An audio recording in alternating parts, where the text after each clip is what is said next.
어떤 목사님 이야기가 생각이 나는데요. 이 목사님이 한 40여 년 전에 경험했던 일화입니다. 그때 그분이 미국 교회를 출석하면서 장로님으로 봉사를 했는데, 장로님들이 이제 봉사하는 일이 여러 가지가 있지만 주일 예배 시간에 그 헌금을 수고하는 그런 일도 봉사 중에 하나였죠. 그때는 교회의 그 의자들이 나무로 이렇게 짜여진 장의자라고 그랬죠. 긴 의자. 거기에 이제 교인들이 이렇게 앉아서 예배를 드리는데, 그 예배 시간에 헌금을 드리는 그 순서가 예전에는 주보에 이렇게 인쇄가 돼 있었어요. 그래서 예배를 드리면서 헌금 시간이 있었거든요. 그때는 이제 장의자이기 때문에 가운데 있는 분들의 편의를 위해서 헌금을 수월하게 할 수 있도록 긴 막대기 끝에다가 이 잠자리채처럼 이렇게 헌금통을 이렇게 매달아서 헌금을 수고했거든요. 그날도 이제 헌금 시간이 돼서 헌금을 이렇게 수고하는데, 어떤 교인이 주머니에서 20불을 꺼내가지고 그 헌금함에다가 넣은 다음에 거기서 15불을 꺼내가더라는 거예요. 얘 너무 놀랬죠, 이분은. 한국에서부터 쭉 신앙생활을 해왔고, 한국에서 본인이 경험해 보지 못한 아주 생소한 일이라 많이 놀랐는데, 그분 아주 자연스럽게 20불을 넣고 15불을 빼가더라는 거죠.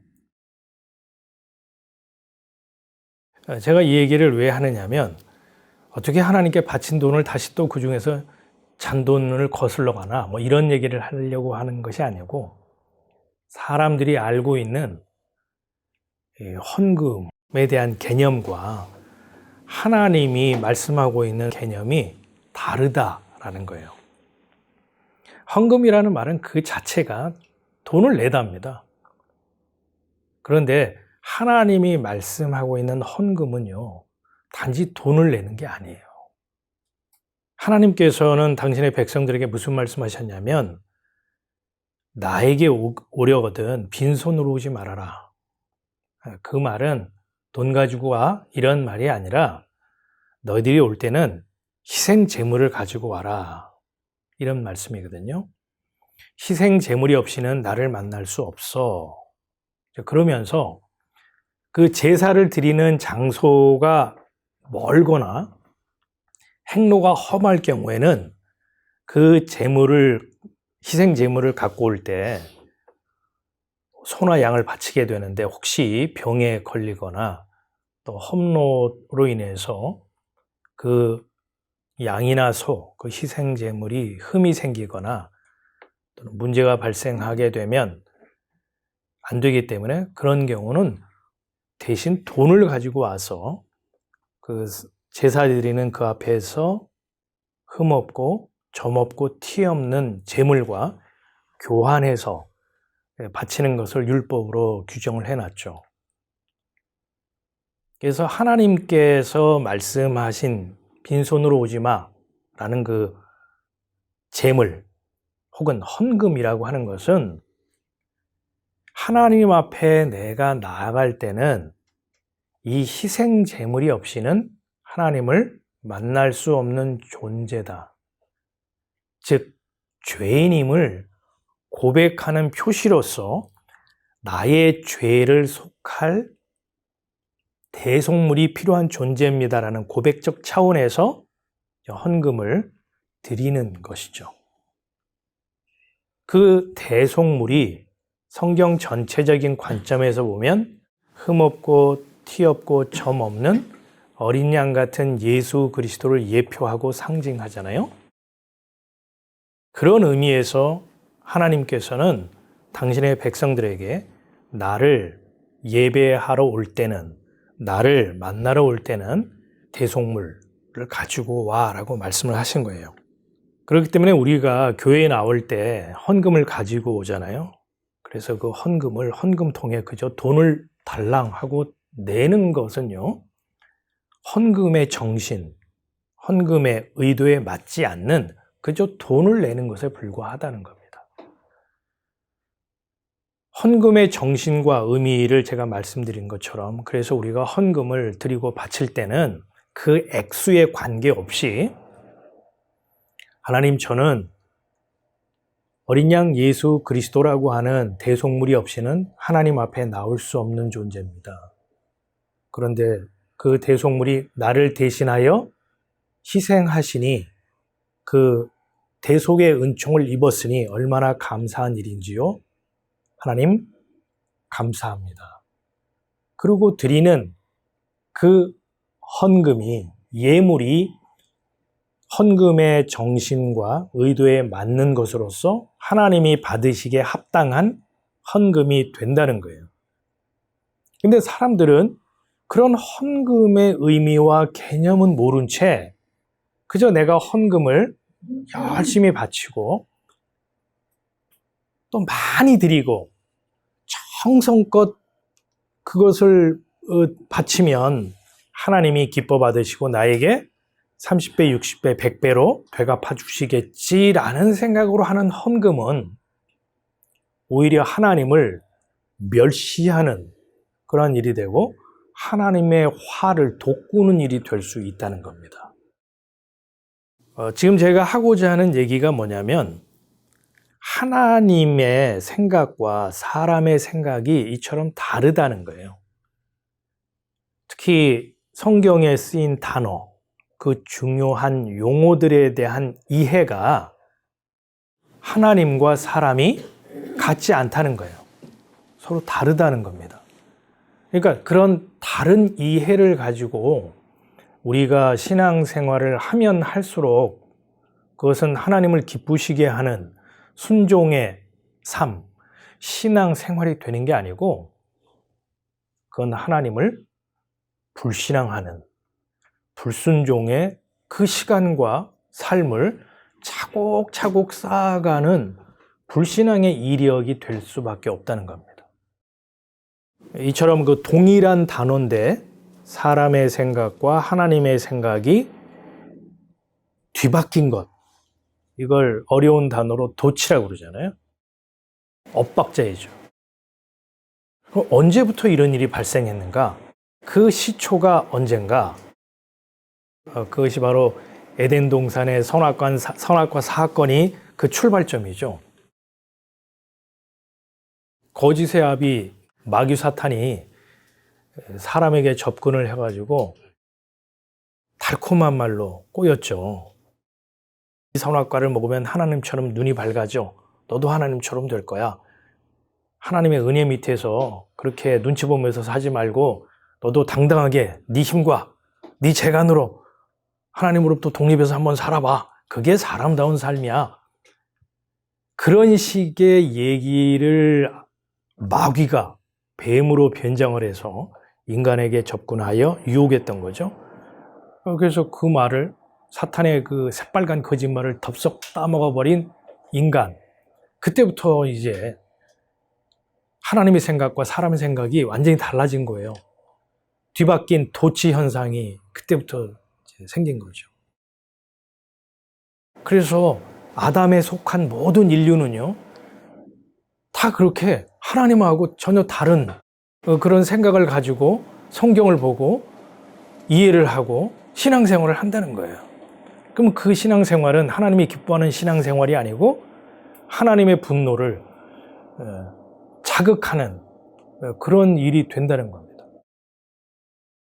그럼 그런 사실을 알려줘야 될 거 아닌가? 이사야 선지자를 통해서요, 하나님과 사람의 이해와 개념이 뒤바뀌었다는 사실을 말씀을 하셨고, 그런 자들에게 임하는 것이 바로 화로다 라고 이미 알려주셨어요. 악을 선하다 하며 선을 악하다 하며 흑암으로 광명을 삼으며 광명으로 흑암을 삼으며 쓴 것으로 단 것을 삼으며 단 것으로 쓴 것을 삼는 그들은 화 있을진저. 자, 우리가 이 말씀을 보더라도요, 사람이 알고 있는 선과 하나님이 알고 있는 선이 다르다는 걸 확인하게 되고요. 사람이 말하는 흑암과 하나님이 말씀하고 있는 의미의 흑암이 다르다는 것. 또 쓰다, 달다 하는 것도 우리의 생각과 하나님의 생각이 다르다는 걸 확인할 수 있어요. 얼마나 다르냐? 하늘과 땅만큼 달라요. 아니, 뒤바뀌어 있죠. 사람들은 무엇을 선이라고 이해하고 그거를 개념화해 놨죠? 뭐가 선이죠? 국어사전은 이렇게 정의해 놨어요. 올바르고 착하여 도덕적 기준에 맞음.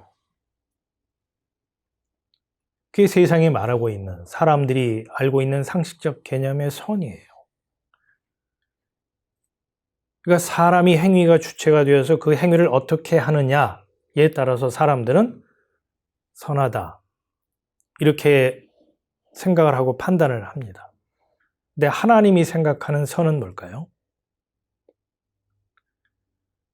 사람의 땀과 손때가 전혀 묻지 않은 상태에서 하나님 홀로 계획하시고 그 계획하는 것을 이루어 가시고 마침내 완성하신 그 일, 그걸 선하다고 하고요.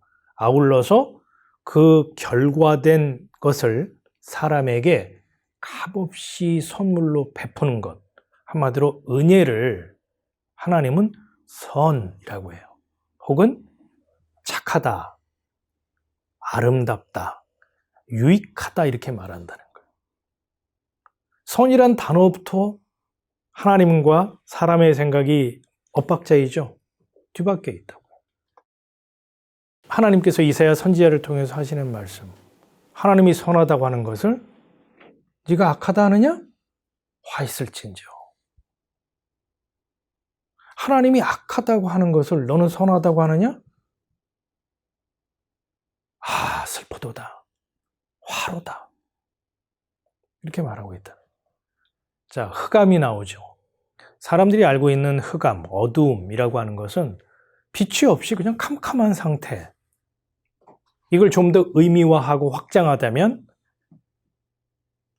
윤리도덕적으로 지탄받는 행위를 하거나 또 그러한 그 삶을 살아가는 그 행태들, 참 어두움, 흑암, 이렇게 말하잖아요. 근데 성경에서 말하는 흑암, 어두움, 이것은 그러한 개념하고 전혀 맞지 않아요. 어떤 것을 성경은 흑암, 어두움이라고 말하냐면 생명이신 하나님과 관계가 단절된 상태. 마치 나뭇가지가 나무에서 떨어진 것처럼. 그것을 성경은 흑암, 어둠, 또는 영적 사망, 파멸, 이렇게 말합니다. 쓰다라는 게 뭐죠? 국어사전을 열어봤더니 마음에 내키지 않아 언짢고 기분이 나쁜, 뭐 이런 걸 쓰다고 그래요. 네가 인생의 쓴맛을 알아, 뭐 이런 말 있죠. 무슨 의미죠? 네가 정말 인생의 바닥을 기어봤어, 경험해봤어, 네가 인생의 고통을 알아, 눈물 젖은 빵을 먹어봤니? 뭐 이런 의미로서 우리는 네가 인생의 쓴맛을 알아, 뭐 이렇게 말들 하잖아요. 그런데 성경에서 쓰다 라고 하는 것은 그런 인생 팔자 타령하고 그런 말이 아니에요. 성경에서 쓰다, 하나님이 의도하신 쓰다라는 의미는 하나님이 주신 말씀을 율법적 요구로 알아가지고 내가 그것을 지켜보려고 막 애를 쓰고, 그래서 그곳에 안식이 없고 그 삶이 수고하고 무거운 짐과 같은 그런 인생을 살아가는 자, 그것을 향하여 성경은 쓰다, 혹은 무겁다, 괴롭다, 이렇게 말하는 거거든요. 이 성경에 나와 있는 단어 중에 도치, 뒤바뀐 개념의 그 대표적인 저는 단어가 순종이라고 봅니다. 사람들은 순종 그러면 교회 목사님 말씀 그 고분고분 잘 듣고 잘 따라하고, 또 어른들이 이렇게 뭔가를 지시하고 그러면 거기에 토시 붙이지 않고 알겠습니다. 그러고서는 실천하고, 또 하나님의 말씀도 이거 해라 혹은 이거 하지 마라 그러면 거기에 괜히 반기 들지 않고 순종하는 마음으로 나가서 열심히 행하고, 하지 말라는 것도 하지 않으려고 이를 악물고 하는 이런 것들이 바로 순종이다 라고 우리는 배워왔고, 또 배우기 전에도 그것이 순종이라고 나도 모르게 여기 다 입력이 돼 있고 쇠뇌가 돼 있죠. 언제부터요? 아담이 선악과를 따먹은 그때부터 누가 가르쳐 주지 않아도 본성적으로 우리 순종 그러면 실천하는 것, 행하는 것으로 알고 있다고요. 근데 성경이 말하는 순종은요, 그 단어의 의미 자체가 듣답니다. 멍하니 듣는 게 아니고 경청하는 거예요. 상대방이 무슨 말을 하는가 귀를 기울여 듣는 겁니다. 다시 말해서 그 사람이 무슨 말을 하고 있지? 어떤 의도에서, 어떤 취지에서 그 말씀을 하고 있지? 말귀를 알아듣는 것을 성경은 순종이라고 합니다. 하나님께서 사무엘 선지자를 통해서 이스라엘의 초대왕 사울에게 찾아가서 하신 말씀이 있죠. 순종이 제사보다 낫고 듣는 것이 수양의 기름보다 낫다. 사울 왕은 들리는 대로 또 자기의 판단과 자기의 생각으로 일을 행했어요. 근데 하나님이 거기에 대해서 책망하고 나오죠. 선지자를 통해서 순종이 제사보다 낫고, 제사는 뭐죠? 사람의 행위를 통해서 드려지는 종교 행위죠. 듣는 것이 수양의 기름보다 낫다. 그러니까 순종과 듣는 것이 한 묶음이고 제사와 수양의 기름이 한 묶음을 이루어서 서로 대비를 이루고 있죠. 순종은 듣는 거다라고 이미 성경이 답을 해주고 있어요. 말귀를 알아듣는 거예요. 그게 순종입니다. 그리고 나서 행하는 것이 순서예요. 근데 우리는 교회에서 그런 개념은 전혀 말하지 않고 가르치지 않고 순종의 삶을 삽시다. 순종합시다. 순종함으로 우리가 하나님의 기쁨이 되고 복을 받읍시다. 그렇게 우리가 교육을 받아왔어요. 이 개념의 도치는 아니지만 성경 원래의 뜻과 무관하게 자기 유리한 쪽으로 성경을 보고 또 이해하고 적용하는 그 단어가 하나 있어요. 그게 뭐냐면 여호와 이레입니다. 어떤 사람이 이 자동차를 몰고 약속 장소로 막 가는데 약속 시간이 거의 다 됐어요. 근데 주차장을 가봤더니 만차야. 찾을 데가 없어요. 시간은 다 됐고 주차할 공간은 없고. 근데 이게 웬 행운인지 마침 그 시간에, 그때에 자기 앞에 있는 어떤 차가 주차장을 빠져나가는 거예요. 아유, 역시 하나님은 내 편이시여. 할렐루야. 여호와 이레의 하나님을 찬양합니다. 나를 위해서 이렇게 주차 공간을 미리 예비하시고 마련해 주시다니. 여호와 이레의 하나님 감사합니다. 여호와 이레를 거기다가 써먹었다고. 그러면서 하나님은 내가 필요로 하고 내가 원하는 것을 미리미리 예비하시고 준비하시는 좋으신 하나님. 그래야만 하는 하나님. 여호와 일에 이어야만 하는 하나님. 뭐로 이렇게 내 스스로 그걸 이해하고 그걸 삶에 적용하고 그래 주기를 바라는. 그래서 해가 되면 여호와 일에 하나님, 이 금년도 나의 모든 쓸 것과 나의 모든 필요와 나의 모든 소원을 주님 아시죠? 미리 준비해 주시고 예배해 주시기를 예수님의 이름으로 기도합니다. 그랬다니까요, 제가. 근데 말씀을 새롭게 보게 되니까, 아니 뭐 새롭게 볼 것도 아니에요. 그냥 성경을 읽어 내려가다 보면 여호와 이레라는 단어가 언제 나왔냐면 아브라함이 독자 이삭을 모리아산에 제물로 바치려고 했죠. 하나님이 그런 말씀을 하셨기 때문에. 독자 이삭을 잡아 하나님께 제물로 드리려고 했을 때 하나님이 잘한다. 그래, 어서 목을 따. 이렇게 하신 게 아니고 중지시켰죠. 그리고 그 뒤에 그 순양을 예비하셔서 아브라함이 이삭 대신에 그 순양을 잡아 하나님께 제물로 바쳤어요.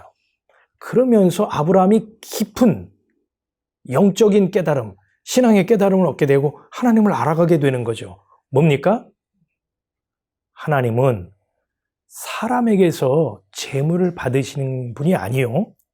하나님이 받으시는 제물은 하나님이 친히 예비하시고 준비하시는구나. 그래서 거기를 여호와 이레라고 명명을 하게 된 겁니다. 그러니까 여호와 이레는 하나님이 받으실 제물은 하나님이 친히 준비하신다. 그게 여호와 이레예요.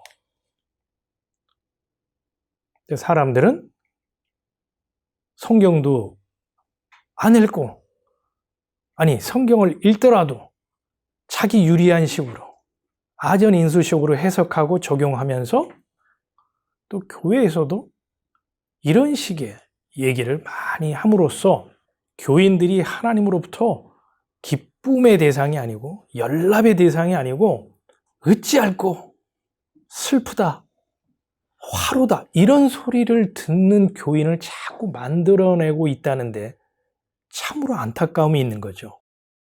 어떤 그 정신 분석학자가 이런 말을 했어요. 종교는 사람의 욕망이 투영된 결과물이다. 선악과 사건 이후에 하나님과 개념이 도취되고 뒤바뀐 이러한 이해를 가지고요. 신앙생활을 하면 할수록요. 그게 뭐가 되냐면 이 정신 분석학자가 말했던 것처럼 인간 욕망의 투영물이 되고 맙니다. 그걸 골로새서에서는 탐욕이라고 했고요. 탐욕은 곧 우상숭배다. 이렇게 진술을 해놨죠. 그러니까 우리가 성경에 있는 이 말씀을 말씀대로 이해하지 못하고 이 본성대로 알고 있는 개념을 가지고 신앙생활하고 세상에서 배운 지식을 가지고 성경을 이해하고 성경을 해석하고 적용하게 되면 자칫 우상숭배가 될 수 있다는 점을 꼭 기억하셔야 돼요. 성경을 얼마나 많이 읽느냐, 얼마나 빨리 읽느냐, 얼마나 많이 암송하느냐, 또 성경을 베껴 쓰느냐 보다 중요하고 앞서야 할 것은 뭐냐면 성경에 있는 단어, 그 중요한 용어들을 과연 성경대로 이해하고 해석하느냐. 그게 종교적 열심이나 행위보다 앞서야 하고 아무리 강조해도 지나침이 없고 차일피일 미룰 일이 아니라는 거예요. 그래서 2024년 이 새해 첫 주일을 맞이해서 이 목회적인 권면을 하라고 한다면 저는 성도 개개인들이 이 성경에 있는 단어, 중요한 용어들에 대한 재발견, 재해석에 대한 작업이 선행되어야 할 것을 말씀드리고 싶어요. 지난 송구영신 모임에서 말씀에 대한 새로운 안목이 열렸다. 그동안에 읽었던 동일한 성경인데 참 미국에 와서 어려운 이런 삶 속에서 자기가 성경을 보는 새로운 관점과 안목이, 시각이 열린 것에 대해서 감사하다라고 고백한 우리 성도님들의 얘기를 듣고 참으로 감사하게 생각했습니다. 시각이 바뀌면요, 인생관이 바뀝니다. 세계관이 바뀌어요. 정말 영적 신세계가 열려요. 그러면 우리가 종교 활동하고 종교적 열심을 부리면서 맛보았던 그런 기쁨, 만족이 사이다 효과라면요. 정말 이 말씀의 진리를 깨달아 영안이 열려서 보게 되는 그 성경 말씀은 뭐가 되냐면요. 한여름에 냉수처럼 우리의 속 심령까지 시원해지는 그런 냉수 효과를 경험하고 맛보게 됩니다. 저는 그 은혜가 2024년 이 한 해에 경험되어지고 맛보아지기를 주님의 이름으로 기원합니다.